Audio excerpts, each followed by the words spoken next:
What on earth is a gravel bike? Nobody really knows, do they? Although we think we might, because we've got a theory on this. We do. A gravel bike is a modern, retro mountain bike, only better. And to prove this, we're going to put our theory to the test.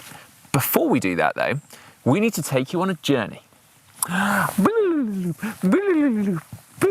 we're actually going to do that bit. No? No.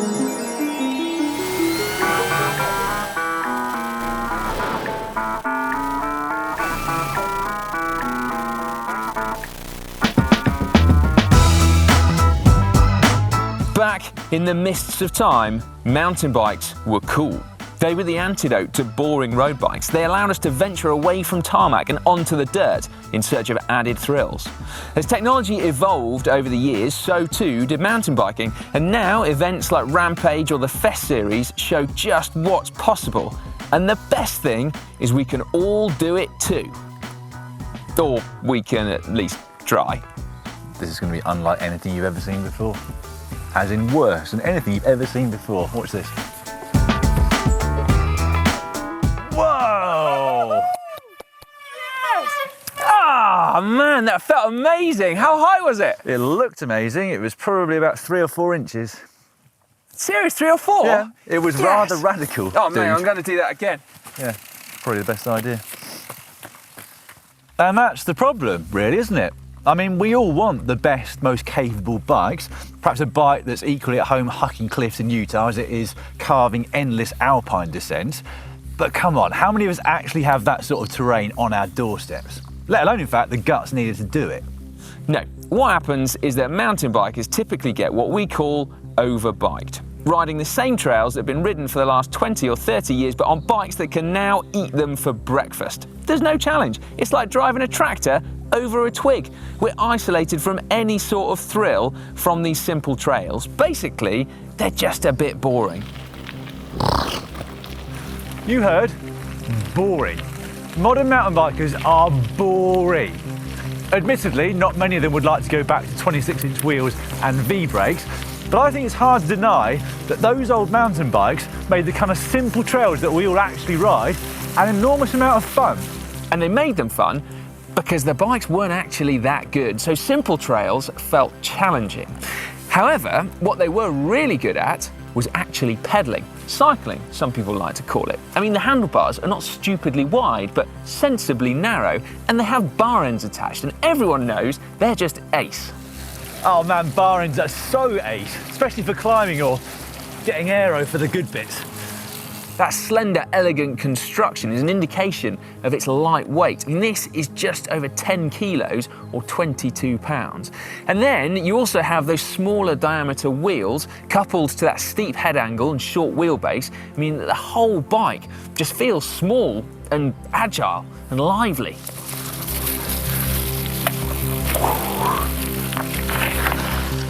Some people might even say they're sketchy.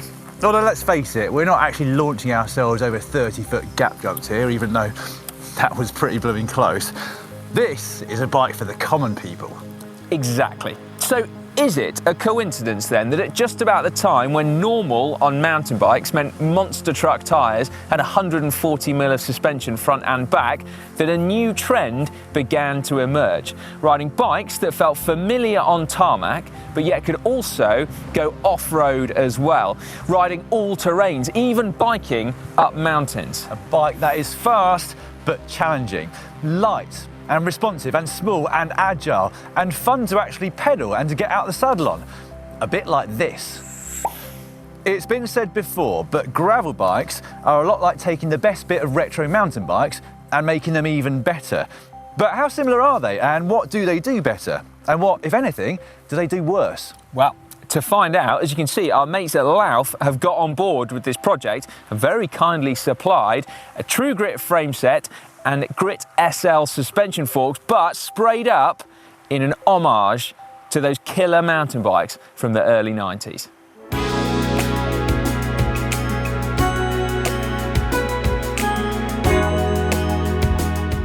In comparison, we have a Rally Titanium with full XTR group set, ridden to several top 14 finishes by none other than Daniel Lloyd back in 1999.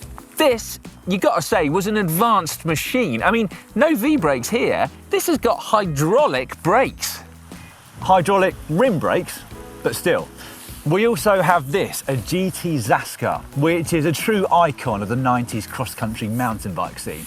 It comes with RockShox SID suspension forks, although it appears that the air got left in the 90s. And it's also got an XTR group set.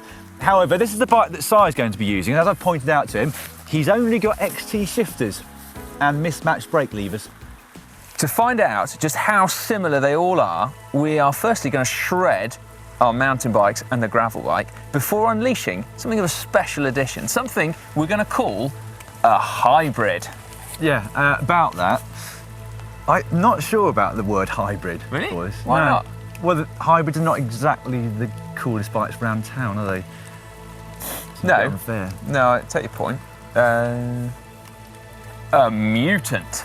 Mutant? Yeah. I like it. Yeah. Yeah. Well, our Mutant is basically like a gravel bike, isn't it? With wide flat bars and a slightly longer stem. Yeah.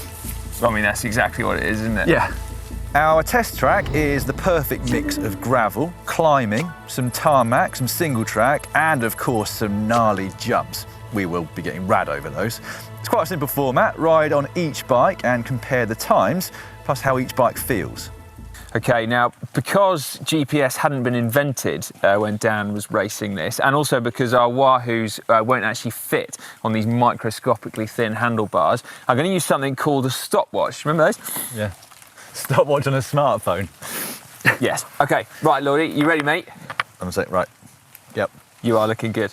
3, 2, 1, go! Whoa! I'm not clipped in yet. Wow! Yes!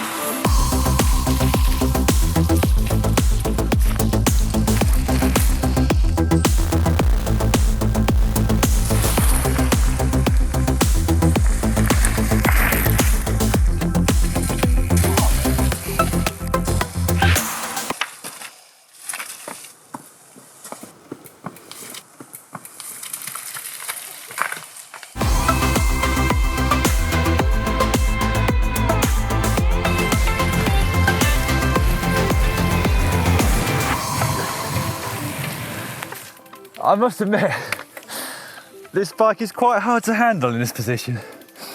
I have got another mountain bike at home, and I've still got the bars chopped right down. I don't have bar ends on it, but it's a 29er and you're just so much higher at the front, and it gives you a lot more control. So I love the bar ends on the climb. Well, I think I'd definitely choose a different type of bike for those descents. I'm very, very interested to see how the gravel bike feels down there compared to this one.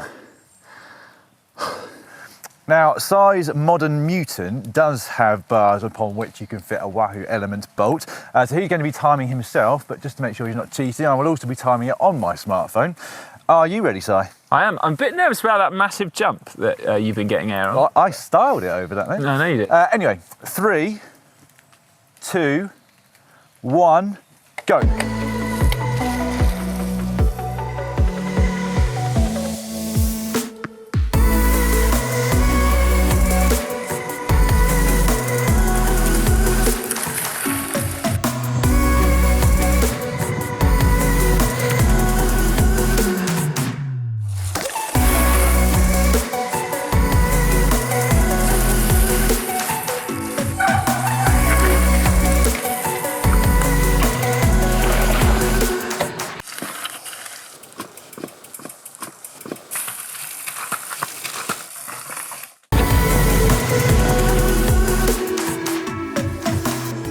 Oh, that was mega.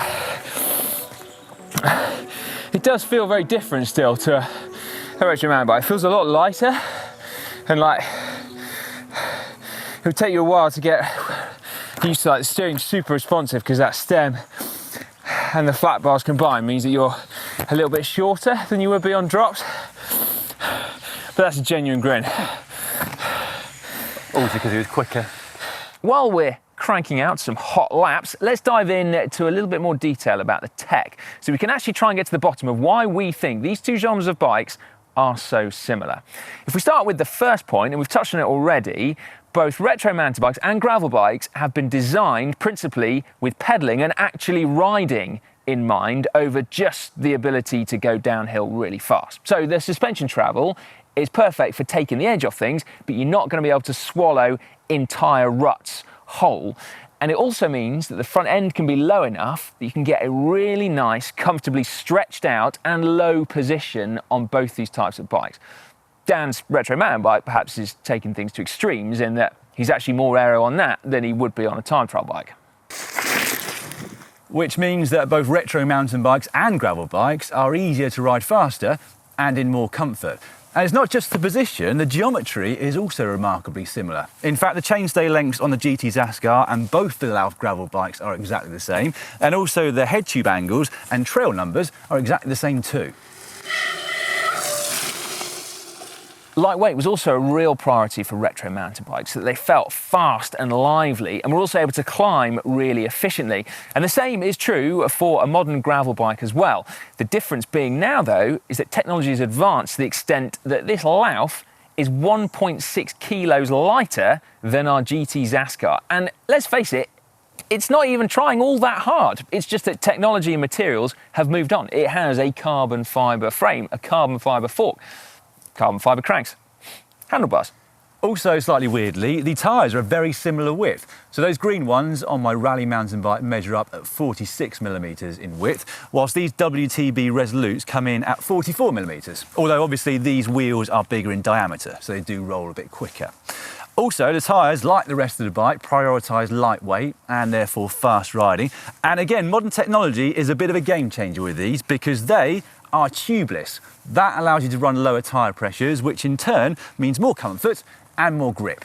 Tubeless tech is just the tip of the iceberg though, really. The fact that this has a 1x12 speed electronic wireless drivetrain puts it in something of a different league as well.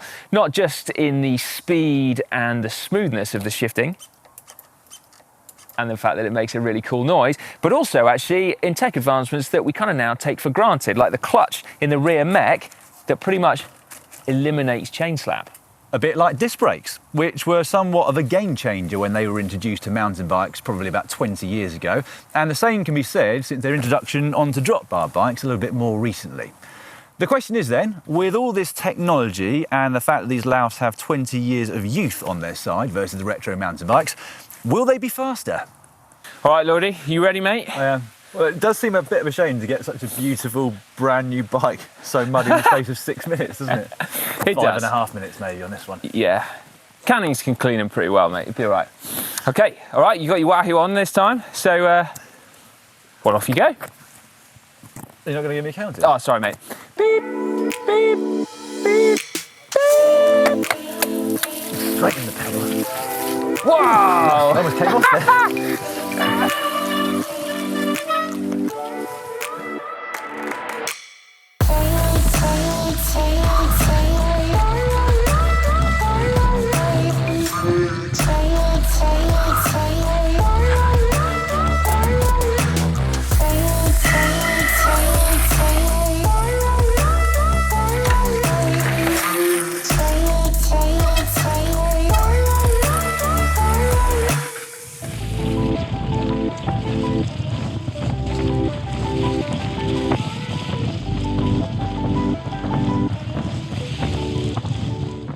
Right, are you ready? I think so, mate. I'm feeling a bit of pressure to get some rad air over that lip there. I don't think your forks are feeling much pressure at all there.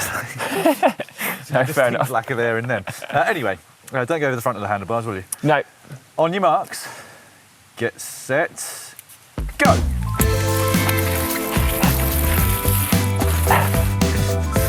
Even his fork's got more air than he does.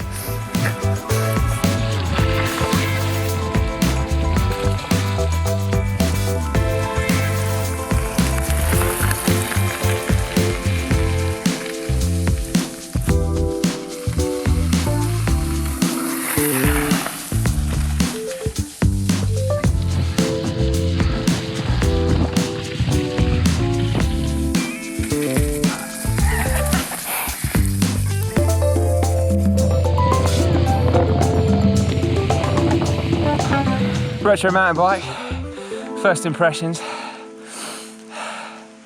Probably not a fair test given the state of the forks, but let it be said, I forgot how much fun mountain bikes of that ilk are. It's easy to think that they're outdated and don't work, but that is cool. And also, let it be said, that narrowish handlebars and bar ends are utterly amazing.